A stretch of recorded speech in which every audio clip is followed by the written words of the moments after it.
السلام عليكم ورحمة الله وبركاته. إن الحمد لله نحمده ونستعينه ونستغفره ونتوكل عليه ونصلي ونسلم على رسولنا محمد وعلى آله وصحبه أجمعين. أما بعد. On commence, Inch'Allah Ta'ala, là où on s'était arrêté. Donc on s'est arrêté au Athar numéro 36. Haroun ibn Abdullah nous a rapporté ceci. Mohammed ibn Yazid ibn Khunays nous a rapporté que Wuhayb ibn al-Ward rahmatullahi alayhim jami'an a dit: on disait, la sagesse se compose de 10 parties. 9 dixièmes résident dans le silence et le dernier dixième consiste à s'isoler des gens.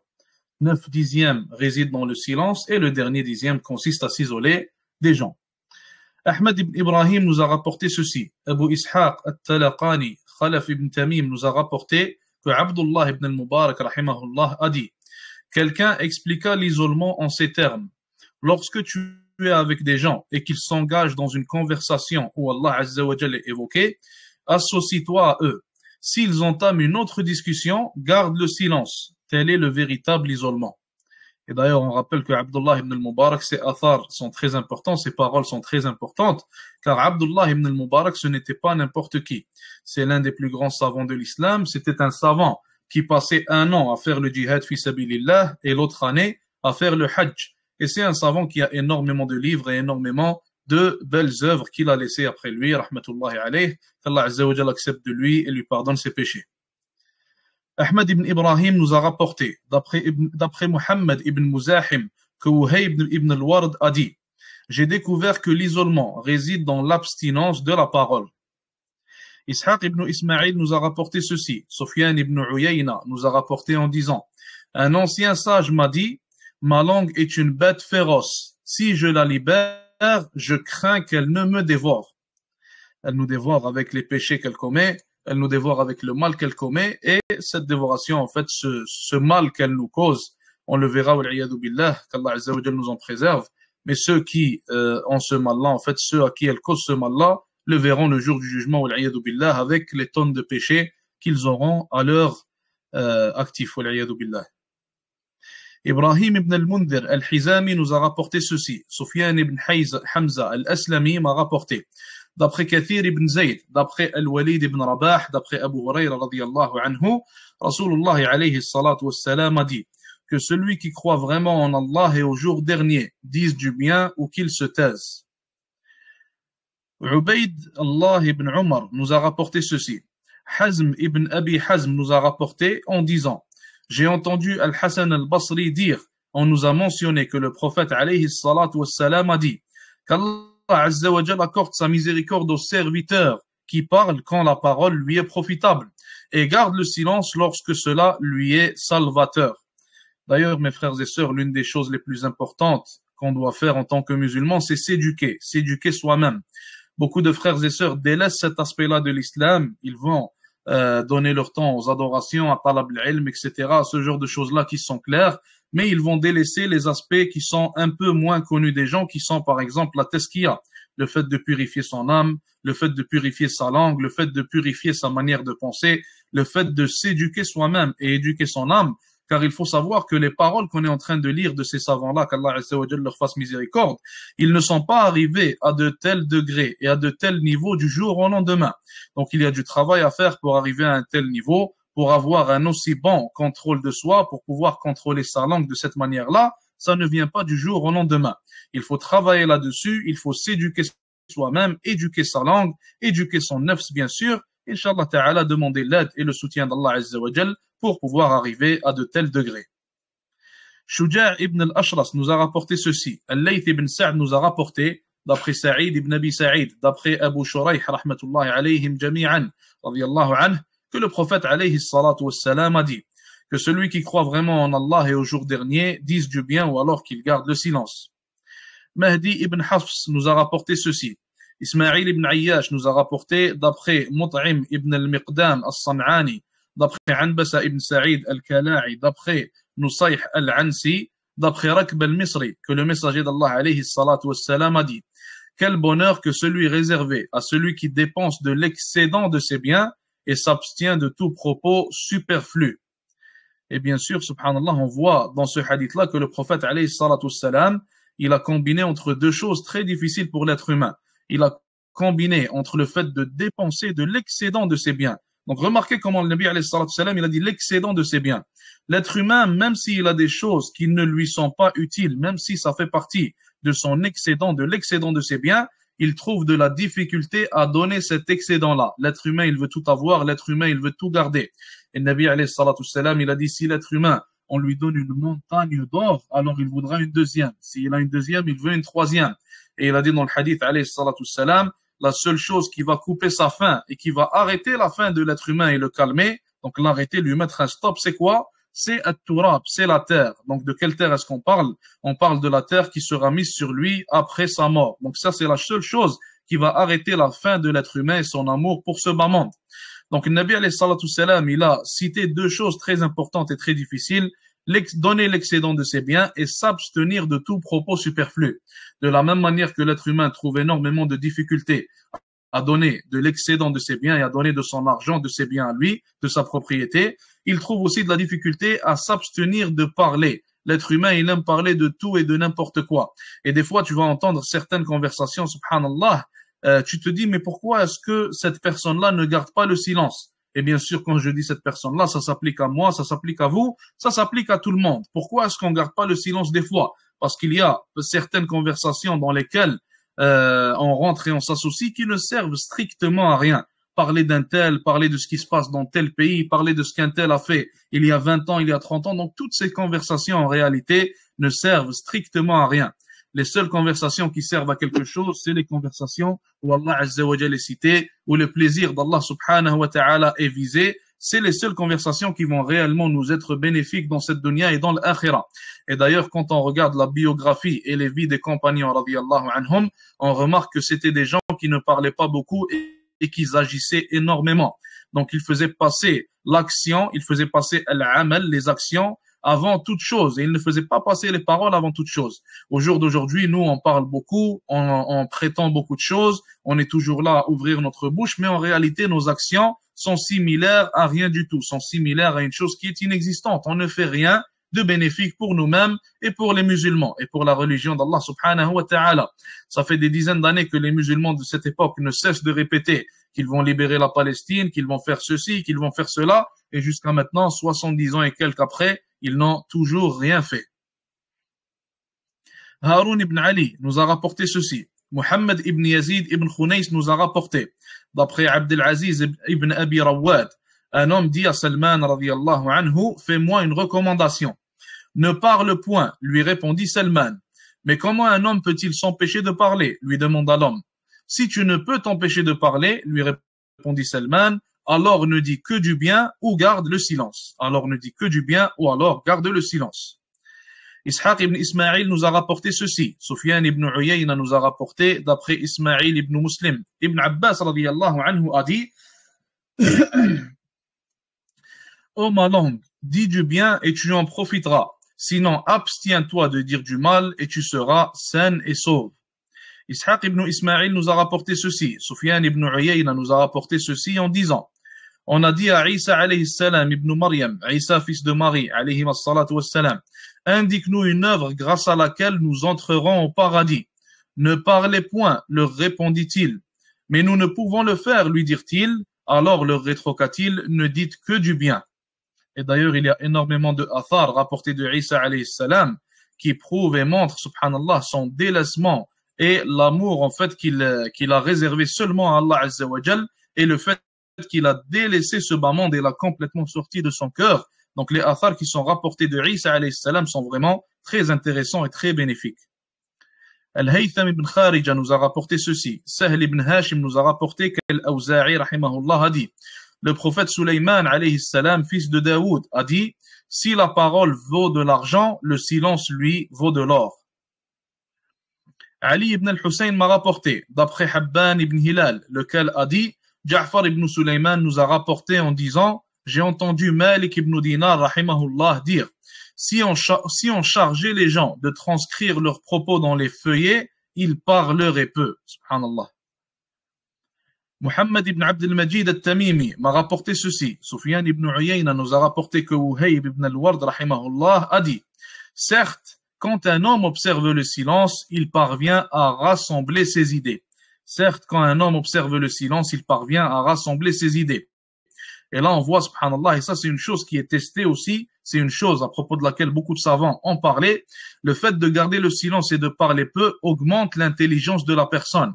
Il augmente son intelligence, il augmente la clarté qu'il a dans ses idées, il augmente, en fait, ça rassemble aussi ses idées comme ça a été cité ici. Donc, le fait de garder le silence est bénéfique, non pas seulement dans l'akhira, mais aussi dans cette dunya, aussi dans cette vie d'ici-bas. Ali ibn Abi Maryam m'a rapporté, d'après Khalaf ibn Tamim, lequel a dit, Abu Ishaq al-Fazari nous a rapporté ceci. Ibrahim ibn Adham, rahmatullahi alayhi, observait longuement le silence. Mais quand il parlait, il s'étalait parfois dans ses propos. Un jour, il demeura longuement silencieux. Je lui dis, si seulement tu parlais. Il me répondit, la parole est de 4 sortes. Il y a celle dont tu espères l'utilité, mais dont tu crains les conséquences. Dans ce cas, il vaut mieux s'en abstenir. Il y a celle dont tu n'espères aucune utilité et dont tu ne crains aucune conséquence néfaste. Et le moindre profit que tu obtiens en évitant ce genre de propos consiste à en dispenser ton corps et ta langue. Il y a aussi une parole dont tu n'espères aucune utilité, mais dont tu redoutes les conséquences. Or, quelqu'un de sage s'épargne ce type de parole. Il y a enfin la parole dont tu espères l'utilité et dont tu ne crains aucune conséquence néfaste. Et c'est ce genre de propos que tu dois diffuser, subhanallah. Et remarquez comment les pieux prédécesseurs, comme salaf rahmatullahi alayhim, donnaient importance à toute chose qui pouvait les éloigner d'Allah azza wa jal et pouvait leur rajouter des péchés et pouvait en fait être néfaste pour leurs bonnes actions et pour leur akhira. Au jour d'aujourd'hui, si quelqu'un commence à citer ces mêmes paroles-là, ou alors commence à vivre de la même manière que les salaf rahimahumullah, en faisant en sorte de ne pas parler beaucoup, ou alors il y a même certains athars qui sont rapportés, où il est dit que certains des salafs, on pouvait compter leurs paroles d'une semaine à une autre. Donc, du vendredi au vendredi, on pouvait savoir qu'il a dit, mathalan, seulement 10 mots, ou alors 15 mots qui ont été retenus par les gens. Et il n'a rien dit d'autre pendant toute cette longue semaine-là, subhanallah. Donc, si quelqu'un agissait de la sorte au jour d'aujourd'hui pour sauver son âme le jour du jugement, pour se sauver le jour du jugement, alors les gens penseraient qu'il est fou et penseraient qu'il est instable. Et ça, c'est l'explication, en fait, l'explication directe du hadith du prophète alayhi salatu salam où il a dit l'islam a commencé comme étant étrange et redeviendra comme étant étrange, tout comme il a commencé. Fatouba lil ghuraba. Annoncez donc la bonne nouvelle aux étrangers. Ali ibn Abi Maryam m'a rapporté, d'après Zayd ibn al-Hubab, lequel a dit Muhammad ibn Hawshab nous a rapporté en disant j'ai entendu Abu Imran al-Jawni dire la langue de l'un d'entre vous est semblable à un chien. S'il lui confie le plein pouvoir, elle finira par le dévorer. Ibn Abi Maryam m'a rapporté, d'après Yahya ibn Ishaq, lequel a dit Abu al-Ahwas nous a rapporté que Muhammad ibn al-Nadr al-Harithi a dit on disait le bavardage emporte la dignité. On disait le bavardage emporte la dignité. Et ça d'ailleurs, ça s'applique même dans certains pays musulmans jusqu'au jour d'aujourd'hui. Lorsqu'un homme parle trop et qu'il ne contrôle pas sa langue, alors sa dignité tombe devant les gens qui sont en train de l'écouter. Donc certains Arabes, je ne sais pas pour les autres peuples, Allah alam, mais certains Arabes, certains peuples arabes musulmans ont encore cet aspect-là et cette idée-là. Ils disent mathalan que l'homme qui parle trop, c'est quelqu'un de frivole, c'est quelqu'un qui ne sait pas se contrôler, qui ne contrôle pas ses idées, et ça fait tomber sa dignité et son honneur devant ces gens-là. Et bien sûr, ça c'est une chose qui est réelle, leur parole elle est réelle. L'homme ne devrait pas être quelqu'un qui parle trop et qui ne sait pas contrôler sa langue. Il devrait plutôt être quelqu'un qui est au contrôle de lui-même, et ça bien sûr, ça augmente l'honneur, la dignité, et ça augmente en fait, ça bonifie la manière dont les gens vont te voir. Ahmed ibn Ubayd al-Tamimi m'a rapporté ceci. Ubaydullah ibn Muhammad al-Tamimi nous a rapporté en disant Durayd ibn Mujashi nous a rapporté d'après Ghali al-Qattan, d'après Malik ibn Dinar, d'après l'Ahnaf ibn Qais que Omar radiyallahu ta'ala anhu a dit qui parle trop commet beaucoup d'erreurs. Qui parle trop commet beaucoup d'erreurs. Muhammad ibn al-Hussein m'a rapporté, Khalaf ibn Ismaïl m'a rapporté en disant un sage indien m'a dit Le bavardage fait perdre à l'homme toute dignité. Muhammad ibn al-Hussein a dit, j'ai entendu Muhammad ibn Abdul Wahhab al-Sukkari dire, le silence permet la réunion de deux qualités chez l'homme, sauvegarder sa religion et mieux comprendre son interlocuteur. Muhammad ibn al-Hussein a dit, Qabisa nous a rapporté ceci. Un jour, Daoud al-Ta'i et Muhammad ibn Abdul Aziz dit plutôt à Muhammad ibn Abdul Aziz, sais-tu que préserver sa langue est l'une des meilleures et des plus difficiles œuvres? Certes oui, lui répondit-il, mais comment pourrons-nous observer une telle pratique? Ça pointe en fait, ça vise à nous démontrer la difficulté du fait de garder sa langue. Ali ibn Abi Maryam nous a rapporté, d'après Ahmed ibn Ishaq al-Hadrami, lequel a dit, Ja'far al-Kharraz nous a rapporté ceci. J'ai entendu Muhammad ibn Wasi' dire à Malik ibn Dinar, Ya Abu Yahya, garder sa langue est plus dur pour les gens que garder les dinars ou les dirhams. Ali ibn al-Hassan nous a rapporté, d'après Khalaf, ici je vois pas trop ce qui est écrit, lequel a dit, Abdurrahman ibn Muhammad al-Muharibi nous a rapporté, d'après Imran ibn Yazid, que Ali ibn Abi Talib radiyallahu ta'ala anhu a dit, la langue est la partie principale du corps. Si elle agit avec droiture, tous les autres membres agiront ainsi. Si par contre elle vacille, aucun membre n'assumera convenablement sa fonction. Et comme on avait cité, la langue est l'une des portes vers le cœur de la personne, ce qui fait en sorte que si elle est mal usée, si elle est mal usée et elle est corrompue, alors sa corruption se transmettra jusqu'au cœur de la personne. Ali ibn al-Hassan m'a rapporté, d'après Yahya ibn Abi Bukayr, lequel a dit, Abbad ibn Abi al-Walid al-Qurashi nous a rapporté qu'Al-Hassan al-Basri rahimahullah a dit, la langue est le commandant du corps. Si elle agit injustement envers les autres membres, ceux-ci feront de même. Si elle s'en abstient, ils s'en abstiendront. Al-Hassan ibn al-Sabbah nous a rapporté ceci. Hajjaj ibn Muhammad nous a rapporté, d'après Sulayman ibn al-Mughira, lequel a dit, j'ai entendu Yunus ibn Ubayd dire, nul d'entre les gens ne fait attention à sa langue sans que les effets de son bon comportement ou de ce bon comportement ne soient visibles dans ses autres actes. Et d'ailleurs, ça nous rappelle l'un des athars de Salaf, rahmatullahi alayhim, où l'un d'entre eux a dit, si tu vois une personne ayant une bonne prière, ayant une bonne langue, donc il contrôle bien sa langue, et il est assidu dans sa prière, dans sa manière de la faire, dans sa manière de faire le sujoud, de ruku', etc., dans le temps qu'il prend à faire sa prière, alors sache que ce qu'il y a derrière cela est encore plus bon. Ça veut dire celui qui réussit à être assidu et bon dans sa prière, et celui qui réussit à être bon dans ce qu'il dit et à bien contrôler sa langue, alors, Inch'Allah Ta'ala, pour ce qui est en arrière de cela, pour ce qui est caché, pour les autres actions, il aura encore plus de réussite. Muhammad ibn al-Hussein m'a rapporté ceci, d'après Ubaydullah ibn Muhammad al-Taymi, lors de la révolte de Qatari. On dit à Al-Ahnaf ibn Qais, parle-nous donc à ce sujet. Il répondit, je crains que ma langue ne me ruine. Daoud ibn Amr al-Dabbi m'a rapporté ceci. Abdullah ibn al-Mubarak nous a rapporté en disant, Ibn Aoun nous a informé qu'Al-Hassan al-Basri rahimahullah a dit, un jour, alors que des gens discutaient auprès de Muawiyah radiyallahu anhu, Al-Ahnaf ibn Qais garda le silence. Pourquoi ne parles-tu pas donc, ô Abu Bahr, lui demandèrent-ils. Il répondit, je crains Allah si je mens et je vous crains si je dis la vérité. Subhanallah. Et ça rappelle aussi un athar de Omar radiyallahu anhu, il a dit, le fait de dire la vérité ne m'a laissé aucun ami.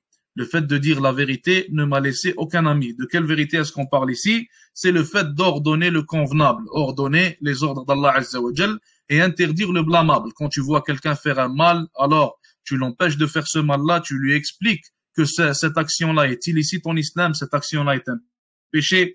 Quand tu le vois délaisser une obligation, alors tu l'appelles à faire cette obligation-là, tu l'appelles à être assidu dans les ordres d'Allah Azza wa Jal. Eh bien, cet aspect-là de l'islam qui est l'amr bil ma'ruf wa nahy anil munkar fera en sorte habituellement que tu n'aies peu de gens qui veulent t'écouter et que beaucoup de gens ne vont pas t'aimer, subhanallah.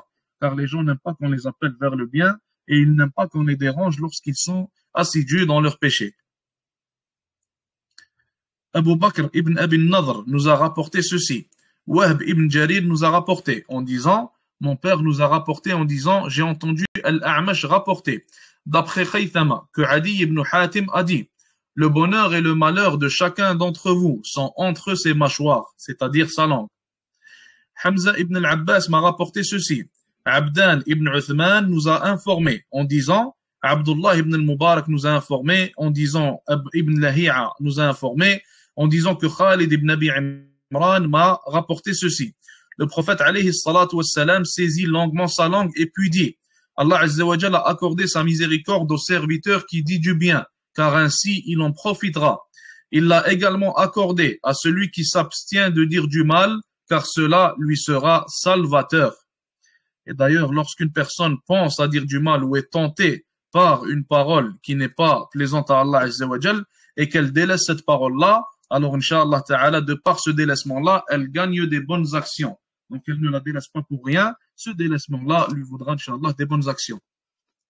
Abu Talib Hashim ibn al-Walid al-Harawi m'a rapporté suite à ma sollicitation en disant, j'ai entendu Abu Bakr ibn Ayyash rahimahullah dire, lors d'une réunion entre 4 monarques, celui de l'Inde, celui de la Chine, Khosroes, Allah comment on prononce ça, et César. Ils abordèrent un sujet sur lequel ils s'exprimèrent de manière convergente. L'un d'eux dit, il m'arrive de regretter ce que j'ai dit, mais je ne regrette jamais ce que je n'ai pas dit. Un autre dit, si je prononce un mot, il devient mon maître, je ne le domine plus. Si par contre je m'abstiens de le prononcer, alors je le domine, il ne saura devenir mon maître. Le troisième dit, quand quelqu'un parle, il m'étonne vraiment. Si sa parole se retourne contre lui, elle lui cause du mal, sinon elle ne lui profite en rien.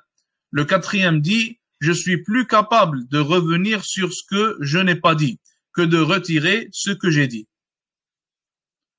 On va s'arrêter là pour aujourd'hui, Inch'Allah. Jazakumullahu khair wa sallallahu wa sallam wa baraka ala nabiyyina Muhammad. Assalamu alaikum wa rahmatullahi wa barakatuh.